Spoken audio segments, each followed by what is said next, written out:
Hey guys, it's another sunny day, and I thought I would give you some very practical tools now that you can use because some people have contacted me and said it's all very well trying to reframe everything, but actually, I can't do that because I can't get in the zone that you're talking about and I feel really stressed out. So I thought, okay, that's fair enough. Let's give you some very practical things that you can do to get yourself out of that emotional turmoil that you can do in just a few moments, and it will make a huge difference to you. I will also say that I highly recommend that you start listening to some hypnotherapy tracks or relaxation tracks or doing some meditation. I might do a video on meditation itself, or I've been running some classes on that online, free of charge. Just want to help people just to learn these new skills. So I'm also going to post some other demonstrations and techniques that you can do on my website, probably on my Facebook page. So go and have a look at the Liberated Mind UK, and this video will be on there, but also I'll put some extra things. There's a demonstration by Paul McKenna, which is pretty good. So I'll put that on there, and maybe some tapping, some EFT stuff as well. So let's have a go at some of this stuff. So the first thing that is going to help you to calm down is getting your breath right. Now, when we're stressed out, our breath tends to be quite shallow. It's in the top of our lungs. It tends to be faster, and as a result, we're not getting enough oxygen. So what we want to do is we want to do the opposite of that, basically. And a very easy technique that you can do, which I teach to a lot of my clients and students at colleges and stuff, is something called the 2-3-4 breathing technique. It's a very easy thing to remember, 2-3-4. And the reason it's called 2-3-4 is because, yes, we're gonna do some counting within it. The reason that works is because, well, let's talk it through. So we're going to breathe in through the nose for 2. We're going to then hold it for 3, and then we're going to breathe out the mouth for 4. Now, the reason this is great is because, first of all, to count, you've got to be in the front part of your brain, which is where we want you. That's where your logic and rational thinking, and you're going to feel good when you're there. Also, because we're taking in more oxygen and we're holding it in, that will naturally calm you down. Just like when they put the mask on in the ambulance, give you some oxygen, that's going to calm you down. And the longer out breath through the mouth is the thing that kind of signals the amygdala that the danger's past. It's almost like, when you sigh and it's very relaxing. It's basically a way of saying it's time to relax. The body can now relax. So let me demonstrate it, and then you can repeat it. I'm going to exaggerate it slightly just so you can get it, but you could do this anywhere and no one would really know what you were doing if you were being quite subtle with it. So, I'm going to breathe in for 2, so hold,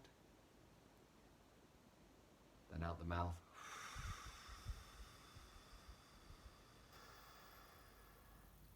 Breathe in,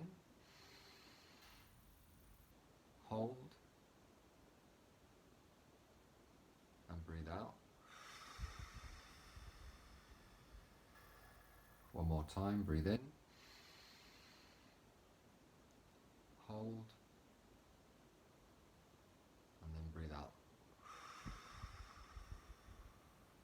Now, if you do that, you'll probably feel quite lightheaded and almost a little bit high, just because if you're not stressed right now, then that's kind of going to go too far in the opposite direction. But if you are a bit stressed or anxious, that will bring you right down. It will balance you up very nicely. Okay, so that's one thing. The second thing then we're going to do is we're going to give you a way of activating your parasympathetic nervous system. So the sympathetic nervous system is what gets you riled up so that you can fight, flight, or freeze. And the parasympathetic is the system that then, the twin system that then calms you down once the danger has passed. So what I tend to find is that most people, when they feel anxious or they feel stressed or afraid, they will feel it in usually specific parts of their body. Like they'll either feel it in their heart or their chest area, or they'll feel it in their stomach area. Sometimes people feel it in their throat. So what we're going to do is we're going to work with that energy, and we're going to transmute it or change it. Okay, so what I'd like you to do is remember the last time you felt a bit anxious or stressed, which probably isn't very difficult right now. And I just want you to close your eyes for a moment. And as you close your eyes, I want you to focus on that feeling and just notice where you feel that in your body now. And you'll probably notice that it might be in a certain area. Now, wherever that is, I want you to visualize that as a ball of spinning energy. Just notice which way that spins now.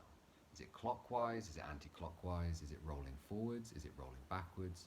And once you can now feel that motion, just notice what color that ball of energy is. And as you're doing that, what we want to do is we want to now take control of that ball of energy and just allow it to start flowing in the other direction. Just spin it in the other direction. And as soon as you start to do that, you'll notice that it starts to change the energy. It starts to change the way that feels now. And as that picks up speed, it will start to relax even further. So speed it up, and the more you speed it up, the more relaxed and calm you feel.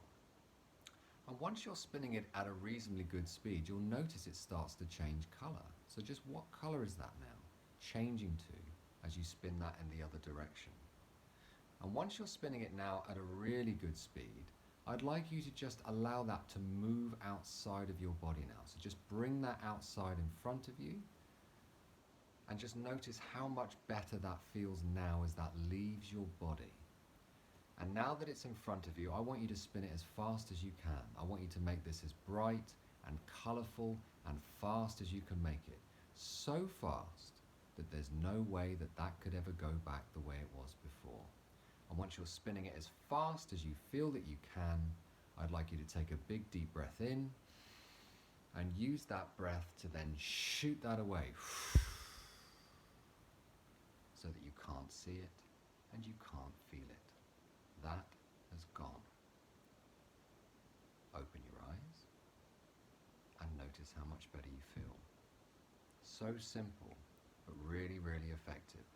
So have a go at that. Again, you can do that. No one's going to know what you're doing, and you'll feel a lot better with that. Something else you can do is you'll find that posture is really important, either when you're feeling underconfident or a bit stressed or anxious. Like, for example, if you're going into a meeting or an interview, or if you're just walking along or sitting somewhere, you'll find that when you feel a bit anxious or stressed, your body just tends to crumple in, right? So what we want to do is we want to get a good posture. So I want to just prove a point to you. So wherever you are, just stand up for a moment. And all I want you to do is remember a time when you felt really confident or really good. Don't have to feel confident. Think of a time where you were just having a really good time and you felt great. And just close your eyes and think about that now. And as you're thinking about that now, I want you to stand in the pose or that strong, confident posture with your shoulders back, standing up straight, really feeling good. Now, without changing anything physical, try and feel bad and notice what happens instead. The harder you try and feel bad, if you hold that posture, you just can't do that. And the reason you can't do that is because your physiology will always win over your mentality. It's just the way you're wired. Your body language, think about it like this. Your feelings don't know what they are. They rely on physical cues to know what to do in terms of which chemicals to release and peptides into your system to create those emotions. I'll give you an example. If you smile and you really do that in an authentic way, your brain goes, well, there must be something good going on out there, so I'm going to release a load of oxytocin. So again, you can kind of trick your body into it a little bit. If you're not feeling great, just by doing a good, strong, confident posture, your body's going to be like, well, we're doing strong and confident then. And if you smile with that as well, you'll get a load of nice chemicals. So there's so many things that you can do to manage your state, okay? Because if you manage your state, it's a choice, right? You don't have to feel the way that you're feeling. If you do what you've always done, you'll get what you've always got. If you continue to slouch and sit there thinking about things that make you feel bad, guess what's going to happen? You have a choice. The one thing that you have full control over is your attention and your thinking and your body. So use those to your advantage. Start to do things differently. Start to use some of these tools. And as I said, I'll put some more tools on my Facebook page for the Liberated Mind. And I hope that's been helpful. Start using these things, and I promise you, you're going to start to manage things better and use some of my hypnotherapy tracks. I'll keep some of this content coming out so I can support you guys. If anyone's really struggling and they've got some trauma or they're really not in a good place, please do get in touch. My sessions are half price right now. I can work online with you, and within a few sessions, I promise you, you'll be feeling a lot better. When we get rid of stuff using the techniques that I use, it's a permanent shift. It does not come back. It's very effective, and it works on just about everybody. So get in touch if you need that extra support. Have a lovely evening. Take care of yourselves.